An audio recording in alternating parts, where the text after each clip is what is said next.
사람에게는 저마다 자기들이 바라는 자기 뜻이 있습니다. 그래서 그 자기 뜻이 이루어지고 일이 자기 뜻대로 되면 아주 기뻐하고 즐거워하지요. 그런데 문제는 자기가 세운 뜻이 이루어지는 것이 과연 자기에게 복이 될까 하는 것입니다. 내 뜻대로만 되면 인생은 잘 되어가는 건가? 내가 원하는 대로만 일이 풀려가면 그건 과연 복이 되고 또 좋은 일이 되는 것인가 하는 것입니다. 오늘 본문에 보면 왕을 세워달라고 하는 이스라엘 백성들의 뜻을 하나님께서 받아주고 계십니다. 그리고 너희가 그렇게 원하니 이제 왕을 세우라고 하시면서 그 왕을 뽑는 과정까지 세세하게 하나님께서 지도해 주십니다. 그런데 백성들이 원하는 대로 허락을 하시면서 하나님께서 뼈있는 한마디 말씀을 하십니다. 그게 18절 19절이죠. 이스라엘 자손에게 이르되 이스라엘 하나님 여호와께서 이같이 말씀하시기를 뭐라고 말씀하십니까?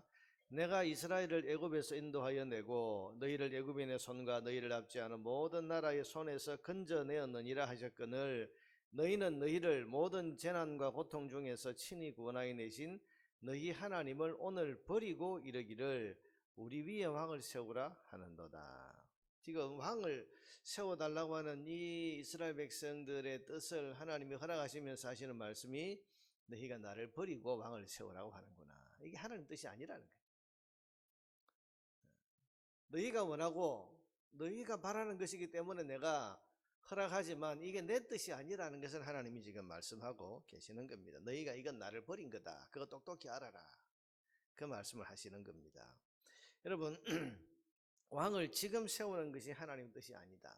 결국 계속 말씀드리지만 하나님은 때가 되면 왕을 세워주시려고 하셨습니다. 그건 이미 말씀하셨습니다. 그런데 그 하나님의 때를 기다리지 못하고 섣불리 먼저 왕을 요구하는 이스라엘 백성, 그들에게 하나님께서 너희가 그렇게 원하니 너희 뜻대로 해주마.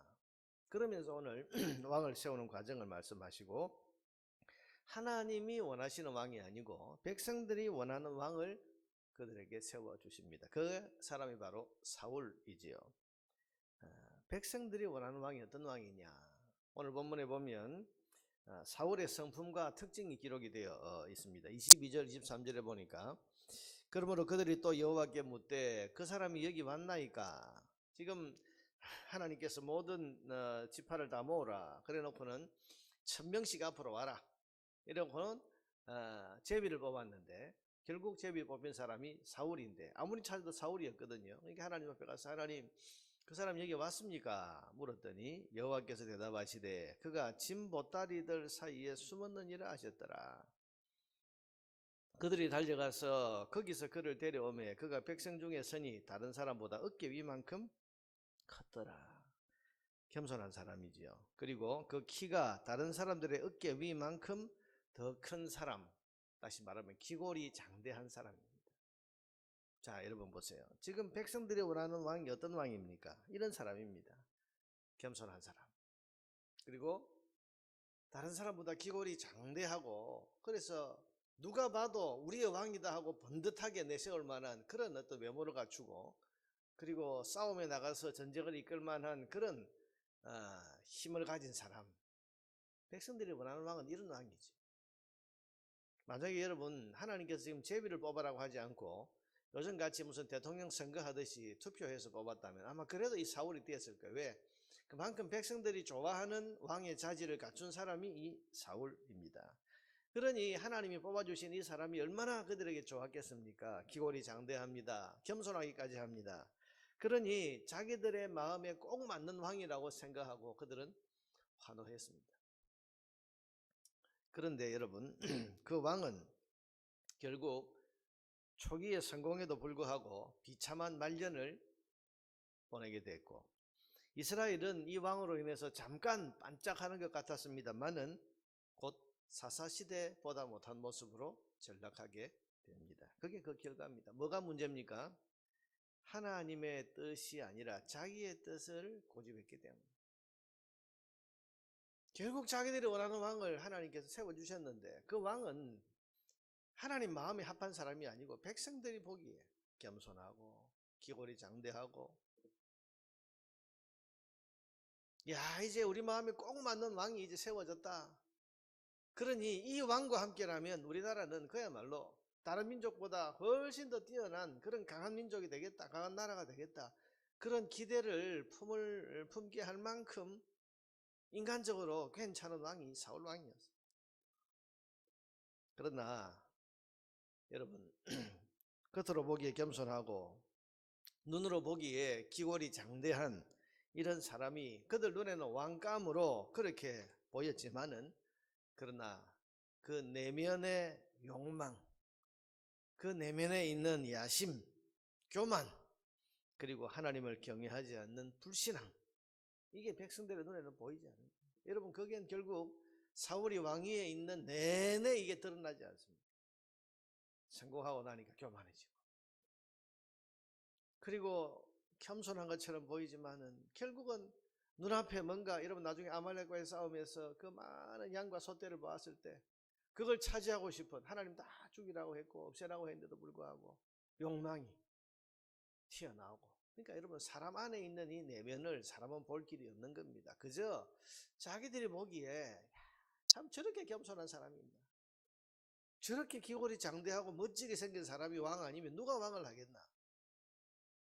자기들이 원하는, 자기들의 뜻대로 자기들이 원하는 왕을 세웠는데 그게 그 나라에 복이 됐냐?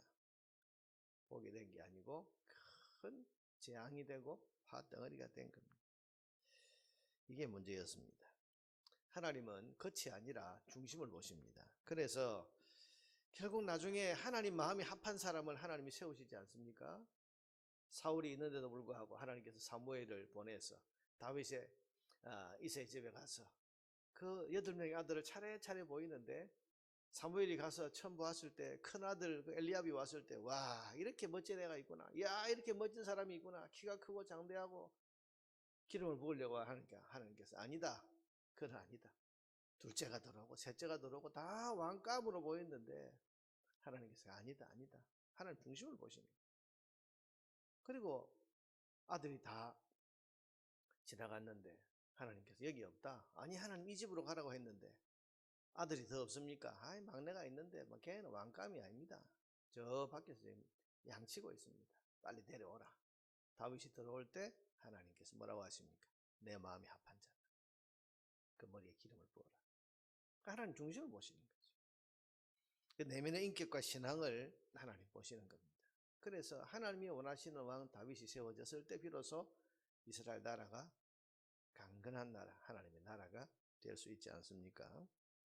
여러분, 내 뜻보다 하나님의 뜻이 더 낫다는 것을 우리는 믿어야 됩니다. 내 생각보다 하나님의 생각이 더 옳고 완전하다는 것을 우리는 믿고 인정할 줄 알아야 됩니다. 그러므로 우리는 내 뜻과 내 생각을 고집하기보다 하나님의 생각과 하나님의 뜻에 맡길 줄 아는 믿음을 가져야 됩니다. 내 주여 뜻대로 행하시옵소서. 우리가 그런 찬송을 부르는데 정말 주님의 뜻대로 행하시옵소서 그렇게 하는 믿음을 내가 가지고 있는가? 내 삶의 모든 문제에서 하나님 이렇게 해주세요, 저렇게 해주세요. 우리가, 물론 여러분, 우리의 소원과 우리의 뜻을 하나님 앞에 기도하는 것이 잘못됐다 그런 건 아닙니다. 바울도 여러분 기도할 때에 하나님, 내 몸에 있는 이 가시, 이 질병, 사탄의 사자, 이거 제거해 주십시오 라고 자기 필요를 따라서, 자기 생각을 따라서 간구했습니다. 근데 기도 중에 하나님께서 내 은혜가 네게 족하다, 그 가시를 그대로 가지고 있는 것이 내 뜻이다. 여러분, 우리가 우리의 필요를 가지고 우리의 소원을 가지고 기도하되 하나님께서 그것이 하나님 뜻이 합당하면 하나님 이루어 주시고 또 성취시켜 주십니다. 그러나 그게 하나님의 뜻이 합당하지 않거나 하나님의 뜻이 다른 곳에 있다면 하나님께서는 그것을 우리에게 또한 깨우쳐 주십니다. 그런데도 불구하고 하나님 그거 아닙니다, 하나님 잘못됐습니다, 내 생각이 옳습니다, 내가 원하는 이게 더 낫습니다, 아니 내 몸의 병을 고쳐주시는 게 하나님, 이게 나은 거지 내가 어떻게 그 병을 가지고 살라는 말입니까? 이러면서 여러분, 바울이 고집하지 않고 밝혀진 하나님의 뜻 앞에 순종했습니다. 그러면서 내가 이 육체의 가시를 기뻐한다. 우리가 우리의 뜻을 고집하기보다 하나님의 뜻에 맡기고 순종할 줄 아는 믿음을 가지는 것이 중요합니다. 내 뜻과 내 생각이 이루어지기보다 하나님의 뜻이 이루어지기를 기도할 수 있어야 됩니다. 사랑하는 여러분, 여러분은 하나님의 뜻이 여러분의 뜻보다 더 옳고 더 낫다는 사실을 믿으십니까? 그렇다면 주님의 뜻이 무엇인지를 우리가 생각하고 살피고 주님의 뜻이 이루어지기를 위해서 우리가 기도해야 됩니다. 내 뜻을 고집하면서 조급해하지 말고 하나님의 뜻이 이루어지기를 소원하면서 그렇게 기다려야 됩니다. 여러분, 기대하고 기도하고 기다리는 것, 우리 삼기라고 해서 어떤 일이 있을 때 기대합니다. 그리고 그것을 가지고 기도합니다. 그리고는 기다립니다. 이것이 하나님 뜻이 선하다는 것을 믿는 성도가 해야 할 그런 일입니다. 여러분, 오늘 우리가 하나님 앞에 우리의 소원을 가지고 기도하되 그 기도에 대해서 하나님께서 뭐라고 말씀하시는지 귀 기울여 들어야 되고, 그래서 주의 뜻이 이루어지기를 소원하고 내 주여 뜻대로 행하시옵소서. 우리가 주님의 뜻이 선하고 온전하다는 사실을 믿는 믿음을 가지고 하나님 앞에 그렇게 믿음으로 기도해서 주의 뜻이 우리 가운데 이루어질 때 이것이 가장 선하고 온전하고 아름답다, 이 믿음을 가지고 오늘도 하나님 앞에 믿음으로 기도할 수 있게 되기를 바랍니다.